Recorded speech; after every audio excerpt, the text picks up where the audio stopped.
Hey guys, tonight we're stepping into a world of stone walls, impossible standards, and a social hierarchy so rigid it makes your corporate job look like a worker's paradise. Welcome to the medieval castle, where the floors are always filthy, the work never ends, and your life expectancy just dropped faster than a dropped serving platter.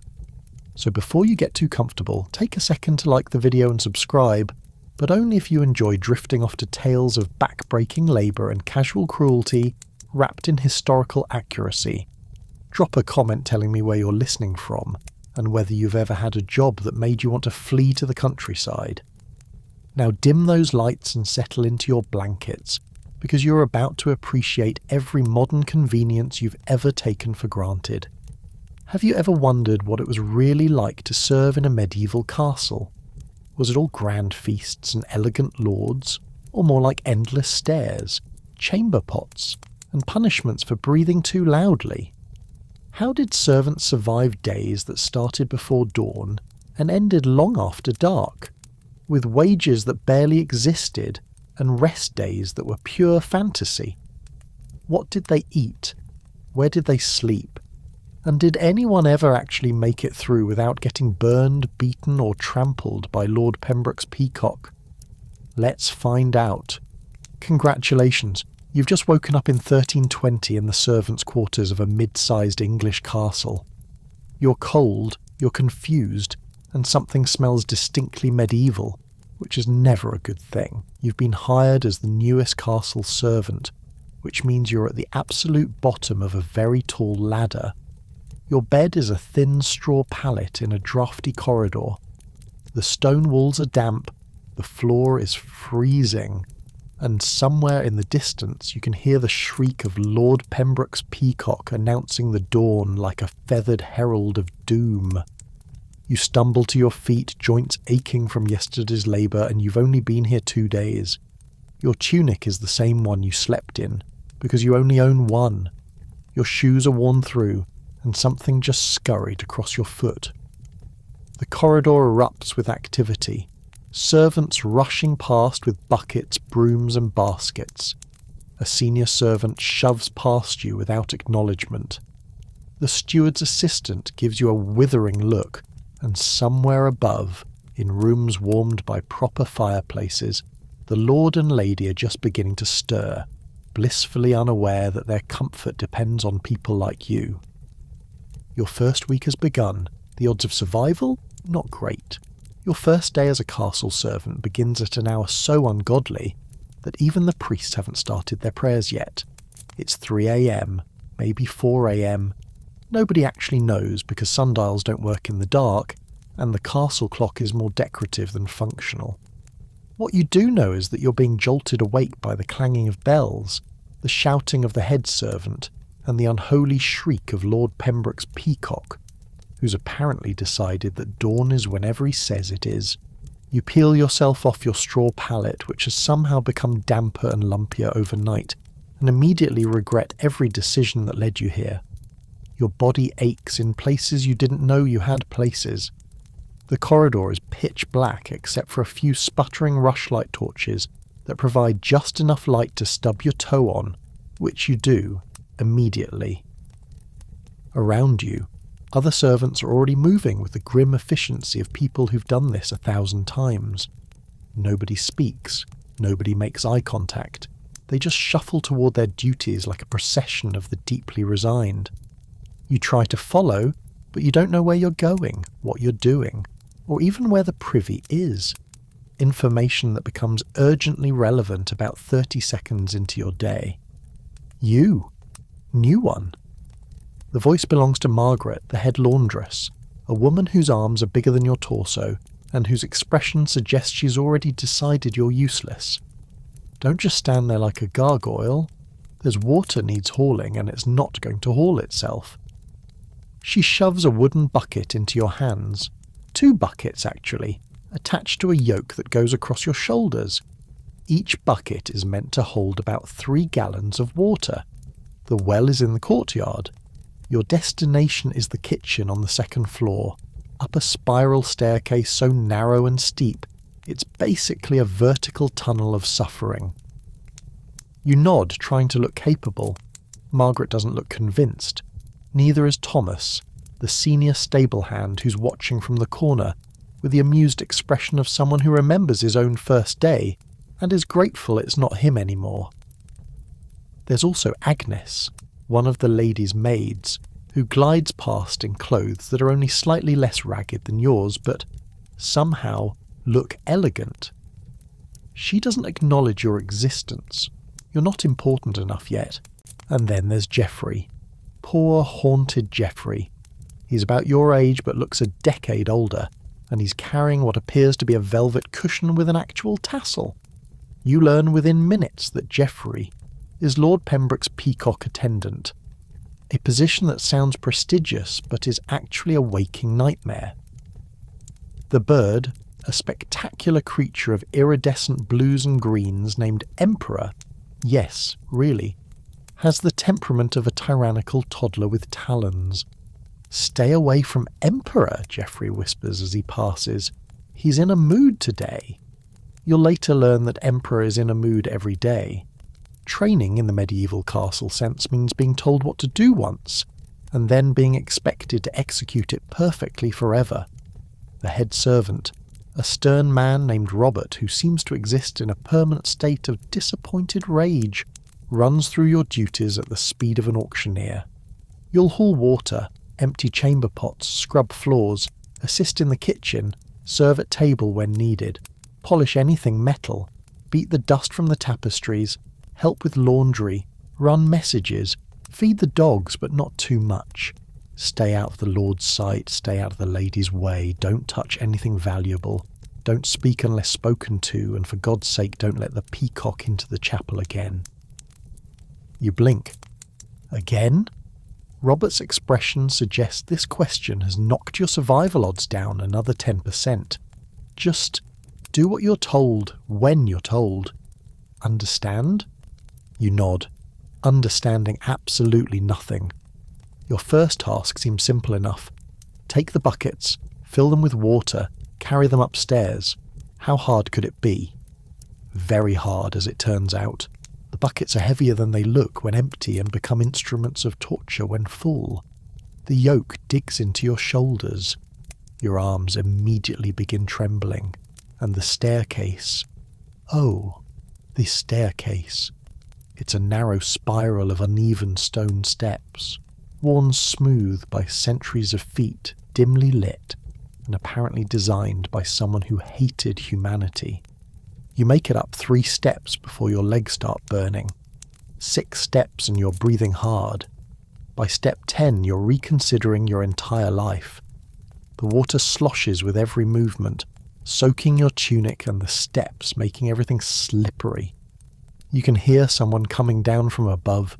You press yourself against the wall, trying to make room, and nearly lose your balance. It's Agnes again, descending with the grace of someone who weighs nothing and fears nothing. She doesn't slow down. You wobble. Water splashes. Your foot slips. You don't fall, but it's close. Agnes makes a small sound of disgust and continues past. You've been here less than an hour and you've already made an enemy. By the time you reach the kitchen, you've spilled at least 1/3 of the water and your shoulders feel like they're on fire. The cook, a massive woman named Beatrice, who rules her domain with an iron ladle, takes one look at the half-empty buckets and sighs the sigh of someone who's trained 1,000 incompetent servants and expects to train 1,000 more. "Again," she says, pointing back toward the stairs. "You go again, and again, and again. By your 4th trip you've developed a technique. By your 7th you've developed blisters. By your 10th you've developed a deep and abiding hatred for stairs. You're just sitting down for a 30-second break, technically not allowed, but you're genuinely worried you might collapse when you hear it. The sound. A rustling, scratching, increasingly loud chaos coming from the direction of the kitchen. Emperor the peacock has escaped. He bursts into the corridor in an explosion of feathers and fury, spots the bread you had been saving for breakfast sitting on the bench beside you, and makes his move. You try to grab the bread first, This is a mistake. Emperor lunges, all beacon attitude, and suddenly you're in a fight with a bird that weighs maybe 12 pounds, but fights like it weighs 200. The peacock wins.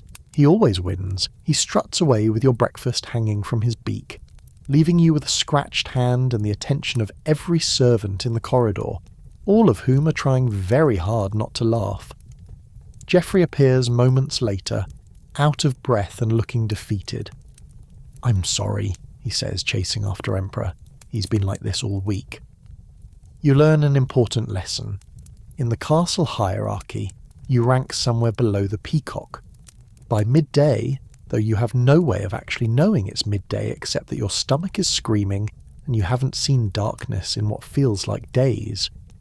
You've hauled water 17 times, emptied 6 chamber pots, an experience you'll never fully recover from, scrubbed 2 hallways on your hands and knees, and been yelled at by no fewer than 8 different people for 8 different reasons. Your hands are raw, your back is screaming, your clothes are soaked with a combination of water, sweat, and things you're trying not to think about. And you're starting to realise something terrible. This isn't your first day. This is every day. This is your life now. As you collapse onto your straw pallet that night, at nearly midnight, because the work never actually ends, it just pauses. You can hear the other servants around you. Some are snoring, too exhausted to dream. Others are whispering, sharing the day's gossip. Someone's crying quietly in the corner, and somewhere in the distance you hear it, the peacock settling into his cushioned perch in the Lord's chambers, a room warmer and more comfortable than anywhere you'll ever sleep. By day 3, you've been deemed competent enough, or at least alive enough, to assist with serving in the Great Hall. This is either a promotion or a punishment, depending on how you look at it. Robert delivers the news with all the enthusiasm of someone assigning you to your own execution. "You'll be serving at the high table tonight," he says. "Try not to embarrass us." The Great Hall is the beating heart of castle life, where the Lord and Lady hold court, conduct business, and most importantly eat elaborate meals while everyone else watches and quietly starves. It's a cavernous space with high ceilings, tapestries depicting battles nobody actually won, and a massive fireplace that somehow manages to heat only the nobility while leaving everyone else freezing. The tables are arranged by status. The high table on a raised platform for the Lord's family and important guests, then descending tiers of lesser nobility, household officers, and finally the servants' corner where you'll be lucky to get a crust. Preparing for a feast is like preparing for war, except with more butter and higher stakes. The entire day is consumed with frantic activity. The tables must be scrubbed until they shine, or at least until they're cleaner than they were yesterday. Fresh rushes are laid on the floor to cover the stains from last week's feast. The best linens are hauled out of storage, beaten free of dust, and arranged just so. Every piece of silver must be polished until you can see your exhausted reflection in it, which is depressing because you look terrible. You're assigned to the polishing detail along with 3 other junior servants. There are platters, goblets, serving spoons, decorative candlesticks, and what appears to be an entire silver peacock that serves no function except to mock you. "Don't drop anything," warns an older servant named John, who's missing 2 fingers from what he describes as an incident with a carving knife and an impatient lord. You handle everything like it might explode. Meanwhile, the kitchen has descended into controlled chaos. Beatrice is shouting orders at a volume that could wake the dead, possibly to raise extra help.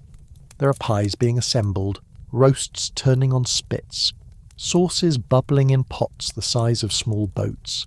The heat is unbearable. The smoke makes your eyes water. Someone drops a tray of pastries and gets immediately banished to vegetable duty, which everyone knows is kitchen purgatory.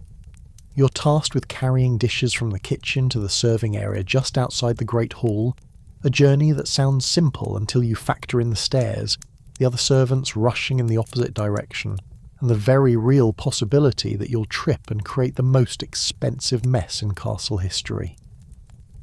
As the feast hour approaches, the tension becomes almost unbearable. The servers line up like soldiers before battle. Robert inspects each of you with the critical eye of someone who's seen every possible way this can go wrong. Your tunic has a stain. You're told to turn it inside out. Your hair is a mess. Someone shoves a cap on your head. Your hands are shaking. You're told to stop being dramatic even though you're genuinely terrified. The doors to the Great Hall open, and the nobility file in with all the grace and self-importance of people who've never had to carry their own water. Lord Pembroke leads the procession, a stout man in his 50s with a beard that looks like it requires its own servant. Lady Pembroke follows, tall and severe, wearing a dress that cost more than you'll earn in a lifetime. Behind them come various relatives, guests and hangers-on, all dressed in their finest and already judging everything. And then, because the universe has a sense of humour, Emperor the Peacock struts in behind them. He's apparently invited to these things. Geoffrey trails behind, looking like he's aged another year since this morning. The bird makes his way to a cushion near the high table. Yes, he has his own cushion, and settles in like a feathered king surveying his domain. The feast begins, and you take your position near the high table, trying to be simultaneously invisible and hyper-aware. Your job is to serve dishes, refill goblets, and anticipate needs before they're spoken. It's like being a mind reader, except you're not allowed to make eye contact, and messing up might get you fired or worse. The first course arrives, a parade of dishes carried by a dozen servants moving in choreographed precision. There are platters of roasted birds, swans, ducks, pheasants, all reassembled with their feathers for presentation. There are pies the size of shields, jellies moulded into elaborate shapes, and a subtlety, a decorative sugar sculpture, depicting what might be a castle, or possibly just a very ambitious mistake. You're handed a pitcher of wine and told to keep Lord Pembroke's goblet full. Sounds easy. It's not. You have to approach from the left, pour without splashing, retreat without turning your back on the table, and do all of this while the Lord is mid-conversation and liable to gesture wildly with the hand that's right next to the goblet. You pour. Your hands shake slightly. Wine sloshes but doesn't spill. Lord Pembroke doesn't even notice you. This is a victory. Serving Lady Pembroke is somehow worse. She notices everything. As you lean in to refill her goblet, she makes a small noise of disapproval. You freeze. Did you pour too much? Too little? Is your breathing too loud? She says nothing, just waves you away with a dismissive flick of someone swatting a fly. You retreat, heart pounding. The nobility eat like it's a competitive sport. Plates are piled high, then emptied, then piled high again. They tear into roasted meats with their hands, forks are for the weak, and toss bones over their shoulders onto the rush-covered floor, where the castle dogs wage small wars over the scraps. Conversation flows freely, punctuated by laughter, arguments about land disputes, and the occasional toast that everyone must echo or risk offence. Meanwhile, you're starving. The smell of roasted meat is torture. Your stomach growls so loudly you're convinced everyone can hear it, but servants don't eat during service. You'll get the leftovers later, maybe, if there are any leftovers and if you're not too exhausted to chew. Disaster strikes during the third course. Another servant, a young guy named Peter, who started the same day as you, trips on a dog while carrying a platter of roasted lamb. The platter tilts, gravy splatters. A piece of meat slides onto the floor. Time slows down. Every servant in the hall holds their breath. Peter looks like he might cry. Lord Pembroke notices. "Clumsy fool," he mutters, loud enough for half the hall to hear. Peter stammers an apology, scrambles to clean up the mess, and is immediately pulled aside by Robert, who assigns him to some punishment you'll probably learn about later. The feast continues. Nobody else seems to care. You make a mental note. Don't trip on the dogs. Emperor the Peacock naturally seizes this moment of chaos to cause his own problems. He hops off his cushion, struts toward the high table, and attempts to steal food directly from a guest plate. The guest, a visiting knight with no sense of humour, tries to shoo him away. Emperor responds by spreading his tail feathers in a dramatic display of dominance and letting out a shriek that momentarily silences the entire hall. Geoffrey rushes over, apologising profusely, trying to coax Emperor back to his cushion. The bird is having none of it. He pecks at Geoffrey's hand, steals a piece of bread from a different plate, and struts away victorious. Lord Pembroke laughs, actually laughs, and says something about the bird having spirit. You're starting to understand why Geoffrey always looks so defeated. The feast drags on for hours. Course after course arrives. The nobility grow louder and drunker. Someone starts singing. Someone else throws a piece of bread across the table, sparking a brief food fight that the servants must pretend not to see. You refill goblets until your arm aches. You dodge flying scraps. You watch Emperor steal 3 more pieces of food and receive exactly 0 consequences. Finally, mercifully, the feast winds down. The nobility retire to the Lord's private chambers for more wine and conversation you're not important enough to hear. You and the other servants are left with the wreckage. Tables covered in bones, spilled wine, congealed gravy, and the general devastation of people who ate like there's no tomorrow. The clean-up takes until well past midnight. Every dish must be carried back to the kitchen. Every goblet must be accounted for. One missing goblet means everyone gets searched. The tables are wiped down, the floors swept, the dogs shooed out. Your feet are screaming. Your back feels like it might give out, and you still haven't eaten. When you finally make it to the servant's meal, a sad collection of picked-over scraps and stale bread, you're too tired to taste anything. You sit with the other servers, everyone too exhausted to speak. Geoffrey sits across from you, nursing a scratch on his hand from Emperor. "First feast?" he asks. You nod. He gives you a look of weary solidarity. "Gets easier," he lies. As you stumble back to your pallet that night, you pass the Great Hall one more time. It's quiet now, empty except for shadows and the lingering smell of roasted meat. Somewhere upstairs, Lord and Lady Pembroke are sleeping in their warm beds, completely unaware of the small army of people who made their evening possible. And somewhere, you're certain, Emperor the Peacock is also sleeping comfortably on his cushion, dreaming peacock dreams, having eaten better than you ever will. By day 4, your body has begun cataloguing its complaints in detail. It starts the moment you wake up, if you can call it waking up when you're not sure you ever actually fell asleep. Everything hurts. Your shoulders ache from the water buckets. Your knees are bruised from scrubbing floors. Your hands are a collection of cuts, burns and blisters in various stages of healing, which is to say not healing at all because you never stop using them.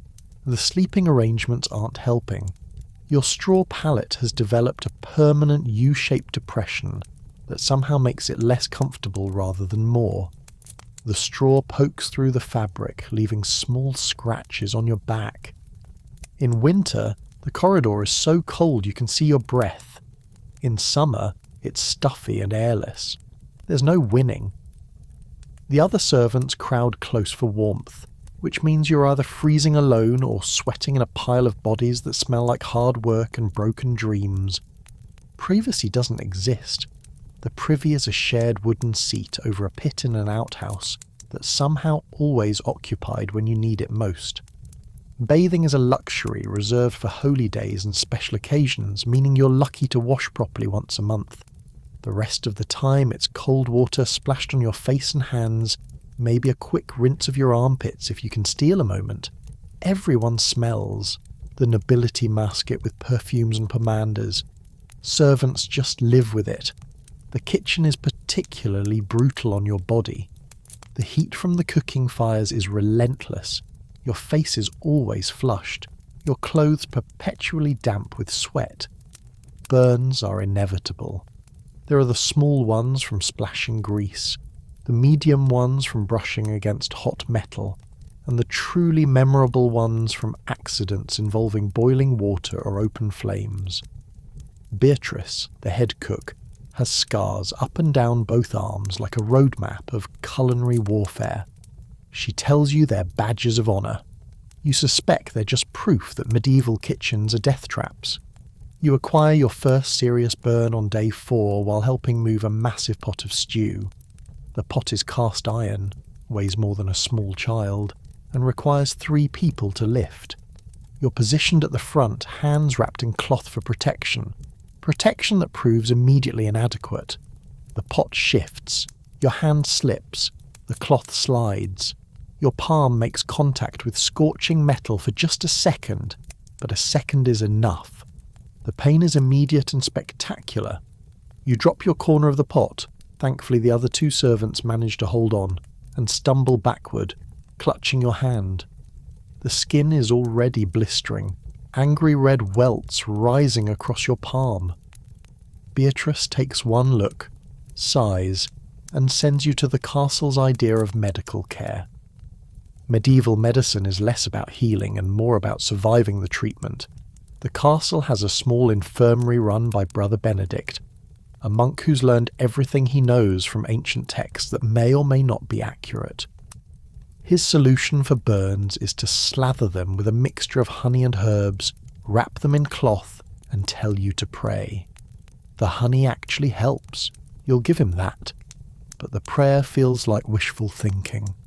Keep it clean, Brother Benedict advises, which is hilarious advice in a castle where clean is a relative term, and try not to use that hand for a few days. You laugh before you can stop yourself. Not use your hand. You need both hands for everything. He gives you a sympathetic look that says he knows it's impossible, but had to say it anyway.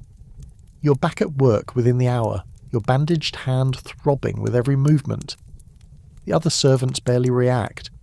Burns are so common they're not even worth mentioning. Thomas the stable hand is missing part of his eyebrow from a forge accident. Margaret has a permanent limp from falling down the stairs while carrying laundry. Agnes somehow looks perfect despite what she claims is a collection of old injuries hidden under her sleeves. Everyone's damaged. You're just joining the club. The stairs remain your nemesis. Every trip up and down is a calculated risk. The steps are uneven, worn smooth by centuries of feet, and poorly lit. There are no handrails. When you're carrying something, which is always, you can't see your feet. Falls are common. Usually you catch yourself. Sometimes you don't. You watch another servant, an older woman named Joan, take a tumble on day 5. She's carrying a basket of linens, misses a step, and goes down hard. The linens scatter everywhere. Joan sits at the bottom, clutching her ankle, trying not to cry. Robert appears within seconds. "Can you walk?" Joan nods, even though it's obviously a lie. "Then get up." Those linens won't collect themselves. She limps through the rest of the day, because there's no such thing as sick leave or light duty. You either work or you're replaced. Medieval workers' compensation is try not to make it worse. Illness is another constant threat. The servants' quarters are the perfect breeding ground for whatever plague or pox is making the rounds. Everyone shares everything, space, blankets, the same bucket of washing water. When someone gets sick, it spreads like wildfire. You watch one of the kitchen boys develop a nasty cough that won't quit. Within 3 days, half the staff is coughing. Within a week, it's moved through the entire servant population like an extremely unwelcome houseguest. Brother Benedict's solution for illness is remarkably similar to his solution for everything else. Herbs, prayer, and hope. If you're really sick, fever, can't stand, actively dying, you might get to rest for a day. Might more likely you're given a bitter tea that tastes like punishment, told to tough it out, and sent back to work because the castle doesn't stop running just because you feel terrible. The food situation isn't helping your health either. Servants eat what the nobility doesn't want. The burned bits, the stale bread, the vegetables that are slightly past their prime. Breakfast, if it happens, is a chunk of bread and weak ale. Lunch is whatever you can grab between tasks. Dinner is the evening's leftovers, assuming there are any. You're constantly hungry, but also weirdly grateful when you're too tired to notice. Geoffrey, your fellow sufferer, has developed a persistent cough that he insists is fine even though it clearly isn't. Emperor the peacock, naturally, is in perfect health. The bird has a better diet than the entire servant staff combined. You watch him eat fresh berries and choice cuts of meat while Geoffrey coughs into his sleeve and pretends everything is fine. The injustice is staggering. Your clothes are falling apart faster than you can repair them. The tunic you've been wearing daily has developed new holes. The seams are splitting, and there's a stain on the front that you're pretty sure is permanent. You've tried washing it. Cold water, lye soap, scrubbing until your knuckles are raw, but medieval laundry techniques can only do so much. Most servants own one, maybe two outfits. When something wears out, you patch it with scraps until there's more patch than original fabric. Shoes are even worse. Yours are developing holes in the soles, which means every puddle is a new adventure in cold, wet misery. Good shoes are expensive. Servants' wages barely cover food, let alone luxuries like footwear that doesn't leak. Some servants just go barefoot and accept the splinters. You're not there yet, but you're getting close. By the end of week 1, you've accumulated an impressive collection of injuries. The burn on your palm, bruises on both knees, a cut on your finger from a knife that slipped, and a general sense that your body is staging a revolt. You smell terrible despite your best efforts. Your clothes are a disaster. Your hair probably has things living in it, and yet, somehow, you're still standing. Barely, but standing. As you collapse onto your pallet that night, you realise something. You're tougher than you thought. Not by choice. Medieval castle service just beats the weakness out of you or breaks you entirely. You're not sure which category you're in yet. But you've made it through another day, and that's something. Tomorrow you'll wake up at 3 a.m. to do it all over again. Your body will protest, you'll ignore it, because that's what castle servants do. They survive. If you thought the work was the hardest part of castle service, you were adorably naive.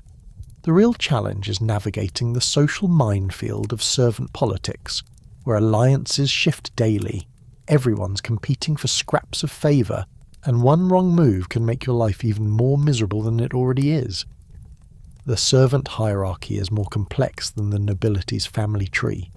At the top there's Robert the head servant, whose word is law, and whose disapproval can ruin your week. Below him, the senior servants, Margaret, Thomas, Agnes and their ilk, who've earned their positions through years of service and carefully cultivated relationships. They guard their status jealously and view newcomers like you as either potential allies or threats to their standing. Then there's everyone else. The kitchen staff, the stable hands, the laundry workers, the general servants who do whatever needs doing. Within each group there are further divisions based on seniority, competence, and who's currently in favour with the higher-ups. It's exhausting just keeping track of who outranks whom and who's feuding with whom this week. Margaret the laundress, for instance, hasn't spoken to Thomas the stable hand in 3 years over an incident involving a missing horse blanket that may or may not have been repurposed as laundry equipment. They communicate exclusively through intermediaries, which means you occasionally find yourself playing messenger between two people, standing 15 feet apart. It's absurd, but questioning it would be social suicide. Agnes, the lady's maid, occupies a special position in the hierarchy. She's technically a servant, but her proximity to Lady Pembroke gives her an authority that transcends her official rank. One word from Agnes to the lady could get you promoted, punished, or fired. She knows this. Everyone knows this. She wields her influence with the precision of a chess master, trading favours, gathering information, and maintaining a network of allies and debtors that would impress a merchant prince. Your relationship with Agnes got off to a rocky start. Remember the water incident on the stairs, but you've been trying to repair it through small gestures of deference and staying out of her way. It's working, sort of. She no longer looks at you like you're something unpleasant she stepped in. Progress. Geoffrey the peacock attendant has become your closest thing to a friend, partly because you're both new to castle life and partly because misery loves company. He's a sweet guy with the perpetually haunted expression of someone fighting a war he can't win. You eat together when you can, share warnings about which servants are having bad days, and occasionally commiserate about your respective nightmares.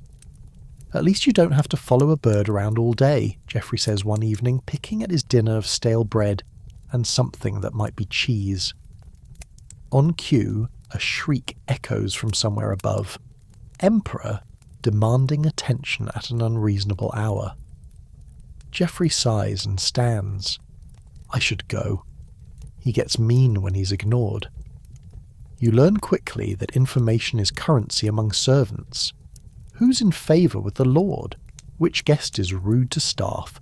When the next inspection might happen? Knowing these things can mean the difference between a good day and a disaster. The castle has an informal but incredibly efficient gossip network that would put modern social media to shame. News travels through the servants' quarters faster than a lit fuse. The gossip mill runs overtime during meals, the brief moments when servants gather to eat and exchange intelligence. You learn that Lord Pembroke is planning a hunt next week, which means extra work preparing supplies. You hear that Lady Pembroke is displeased with the state of her chambers, which means someone's about to have a very bad day. You discover that one of the visiting nobles has a reputation for being handsy with servants, which means everyone's suddenly very busy whenever he's around. Theft is rampant, though everyone pretends to be shocked when something goes missing. Food disappears from the kitchen, coins vanish from unguarded purses, clothes that were hanging to dry suddenly relocate to someone else's pallet. There's an understanding that if you catch someone stealing, you don't report it. You use it as leverage. You now owe me a favour. We're even for last time. I'll forget I saw this if you help me with something later. You catch Peter, the guy who dropped the gravy, pocketing an extra piece of bread from the kitchen one evening. He freezes, terrified he's about to be reported. You just nod and walk away. 2 days later, Peter takes your water hauling shift when you're too exhausted to stand. No words are exchanged. That's how it works. But not everyone plays fair. There's a servant named William who's made it his mission to climb the ladder by stepping on everyone below him.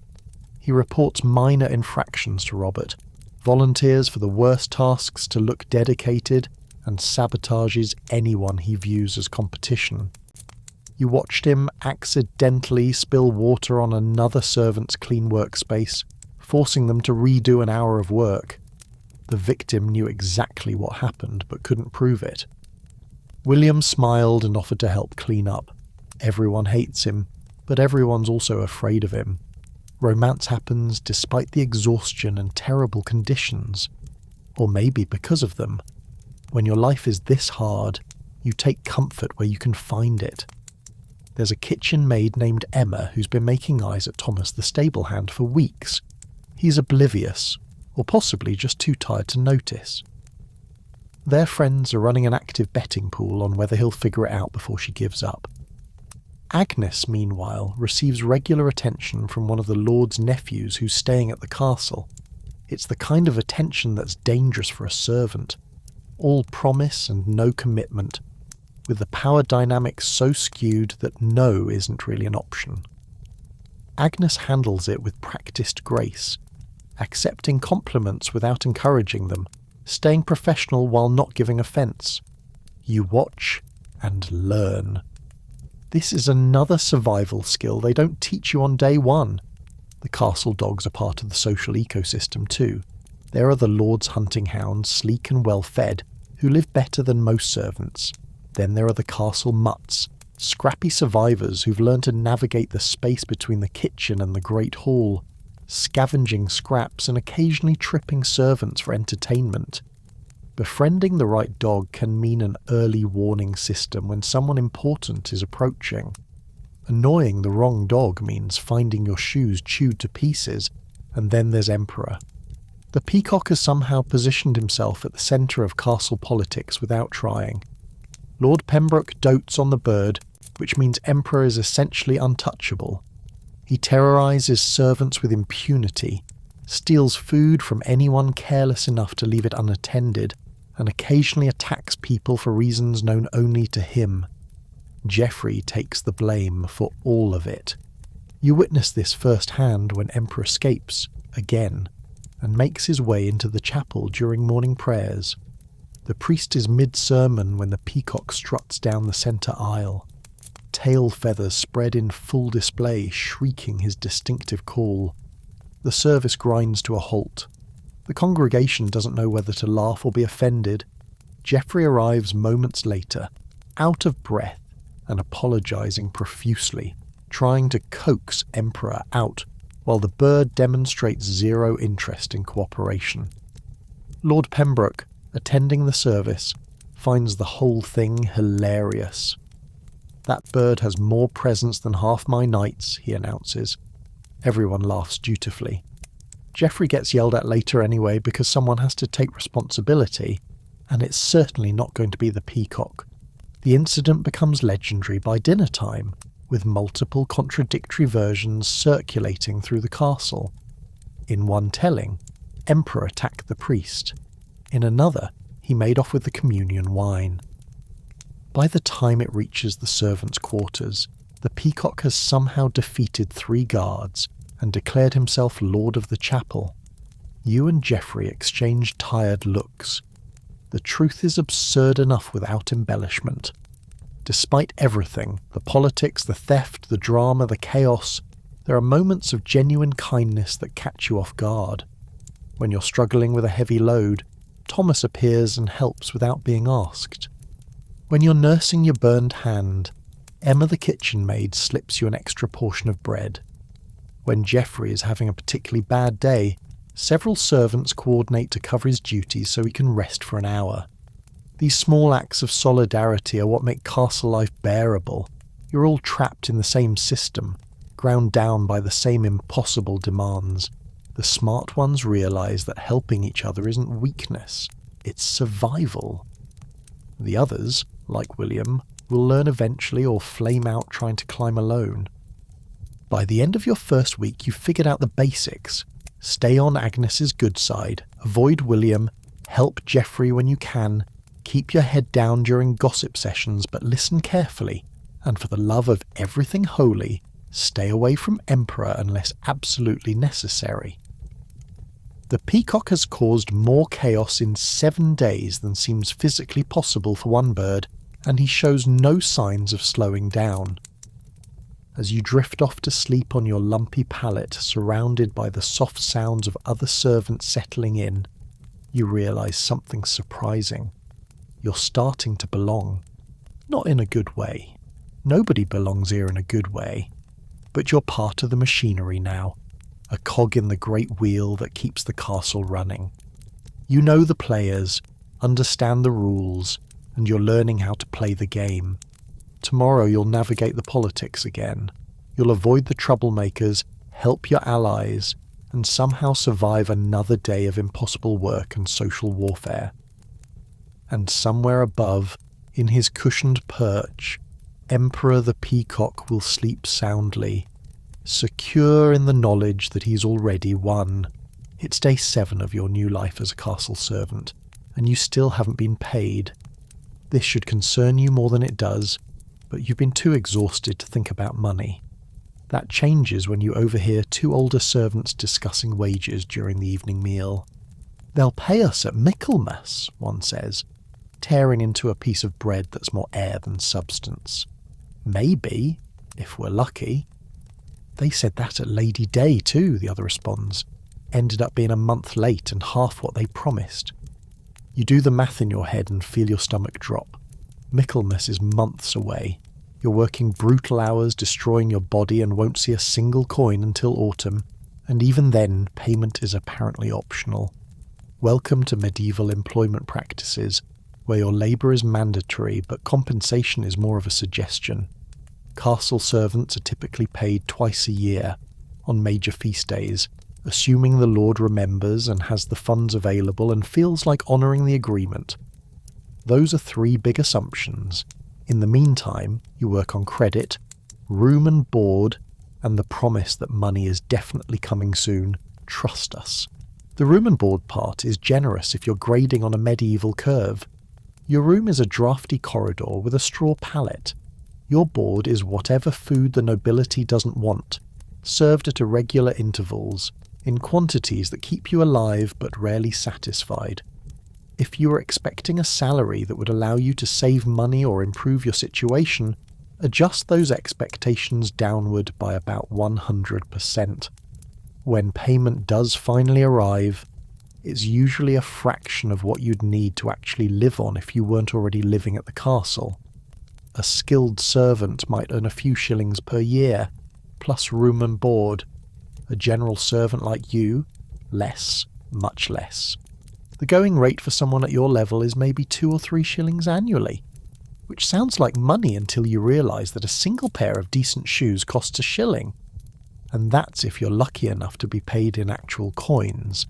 Sometimes wages come in the form of cloth, grain, or other goods that you can theoretically sell or trade, but at terrible exchange rates because everyone knows you're desperate.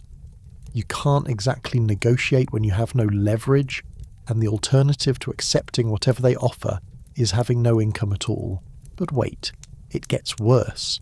The castle doesn't just employ you, it owns you, sort of. Not legally, not like actual slavery, but through a web of obligations and debts that amount to the same thing. Need clothes? The castle will provide them and deduct the cost from your wages. Need shoes? Same deal. Broke something through no fault of your own? You're paying for it anyway. By the time all the deductions are tallied, your actual take-home pay is whatever's left, which might be nothing. Geoffrey explains this to you one evening with the weary tone of someone who's already accepted his fate. I've been here 4 months, he says. Haven't seen a coin yet. They keep saying it's coming, but there's always some deduction. The cushion for Emperor cost me 2 weeks' wages, apparently. Never mind that I didn't ask for the cushion or want the job. Can't you leave? You ask, even though you already know the answer. And go where? Geoffrey laughs bitterly. I've got no money for travel, no prospects elsewhere, and they'd probably chase me down anyway for breach of contract. I'm stuck until they decide they're done with me or I drop dead, whichever comes first.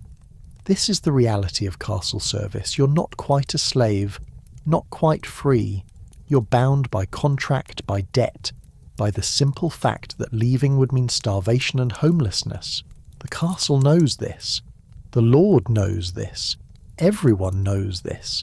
The system is designed to keep servants trapped in place, working for barely enough to survive, always one disaster away from ruin. Days off are another beautiful fantasy. The only guaranteed breaks are holy days, and even those come with asterisks. Yes, you're technically not working on major religious holidays, but someone still needs to prepare food, tend to the animals, and handle emergencies. Guess who gets stuck with that duty? The newer servants, obviously. You've learned that day off actually means different work, same hours, possibly worse tasks. Sundays are supposed to be for rest and church attendance. In practice, you go to church, that part's not optional, and then spend the rest of the day catching up on all the work you didn't finish during the week because you were too busy doing other work. Laundry that's been piling up, mending clothes that are falling apart, trying to clean yourself enough that you don't smell like a stable. Rest is something that happens to other people. The other servants have various coping strategies for the endless grind. Some drink, The castle provides ale as part of room and board, and it's often safer than water anyway. Some find comfort in religion, attending extra services and praying for deliverance or at least a less terrible tomorrow.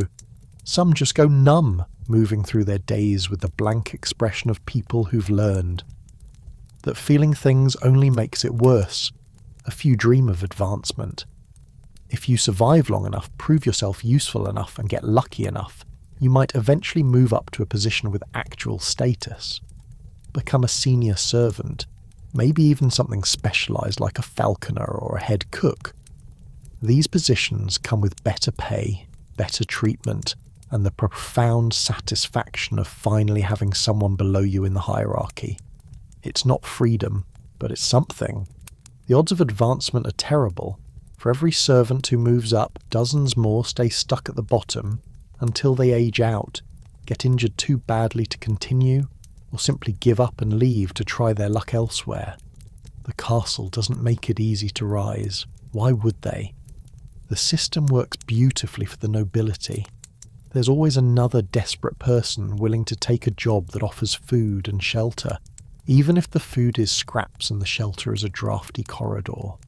You start to understand why the older servants have that particular look in their eyes. Not quite defeated, not quite hopeful, just grimly persistent.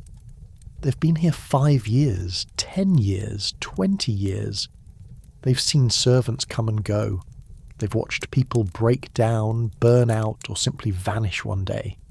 They're still here because they don't have anywhere else to go, and because giving up would mean admitting that all those years of suffering were for nothing. Emma the kitchen maid tells you her story one evening. She's been at the castle for 6 years, started when she was 12. Thought I'd save up enough to get married, maybe open a bakery in town, she says, kneading dough with practiced efficiency. But there's always something. My mother got sick, sent her what I could, then my shoes wore out. Then they docked my pay for breaking a dish. I'm further behind now than when I started. She's not bitter, exactly, just realistic. This is life for most people in medieval England. You work until you can't work anymore, and then you hope someone takes care of you, or you end up begging in the streets. There's no retirement plan, no social safety net, no guarantee of anything except more work tomorrow. The castle's economic system is brilliantly designed to extract maximum labour for minimum cost. Feed the servants just enough to keep them working. Pay them just enough to keep them from leaving. Create just enough hope of advancement to prevent outright rebellion. It's not sustainable for the servants. People burn out constantly, but there are always more peasants desperate enough to try. Emperor the Peacock naturally has a better economic situation than any servant. He's fed the finest foods, his cushion was custom made at considerable expense, and he has Geoffrey as a dedicated attendant. The bird's living costs probably exceed the annual wages of 3 servants combined. If you think about this too hard, you'll go insane, so you try not to. As your first week draws to a close, you tally up everything you've learned. You're working approximately 18 hours a day, 7 days a week, in conditions that range from uncomfortable to actively dangerous. You won't be paid for months, and when payment arrives, it'll be a pittance. You can't leave without money, but you can't get money without staying. You're trapped in a system that benefits everyone except you, and yet somehow you're still here. Still getting up at 3 a.m. when the bells ring and the peacock screams. Still hauling water and scrubbing floors and serving people who don't know your name.